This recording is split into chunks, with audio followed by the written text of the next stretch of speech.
आपने देखा होगा इन सब के मुंह बंद है बांग्लादेश की घटना पर, कोई बोलना नहीं चाहता, क्योंकि उन्हें भय है अगर वो बोलेंगे तो उनके वोट बैंक खिसकते हुए दिखाई देंगे। उनके पैरों के नीचे की जमीन जिस पर वे लोग खड़े हैं, वे अंगारे उनको ही जलाते हुए दिखाई दे रहे हैं।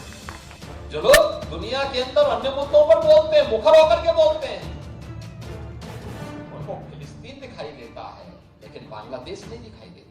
आज जिस प्रकार के दृश्य दिखाई दे रहे हैं, जिस प्रकार की बातें हो रही हैं, जिस प्रकार की चीजें चल रही हैं, आपने देखा होगा इन सब के मुंह बंद है बांग्लादेश की घटना पर, कोई बोलना नहीं चाहता, क्योंकि उन्हें भय है अगर वो बोलेंगे तो उनके वोट बैंक खिसकते हुए दिखाई देंगे।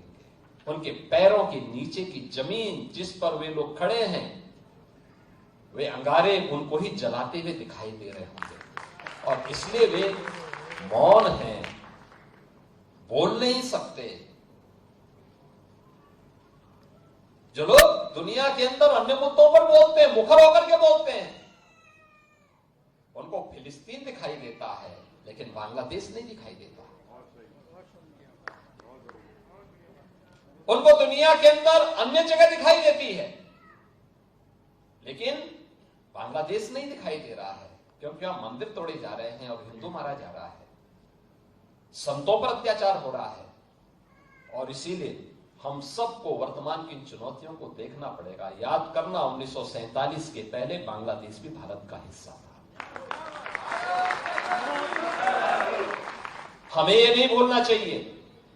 और 1971 में बांग्लादेश को बचाने में हमारे सैनिकों ने भी बलिदान दिया था।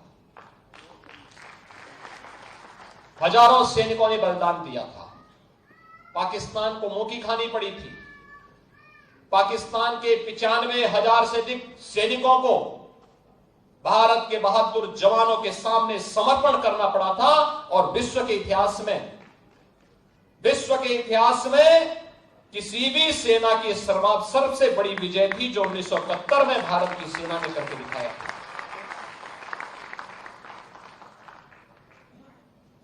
इसलिए हम सबको वर्तमान में अपने आप को उसके लिए तैयार करना होगा, देखना होगा।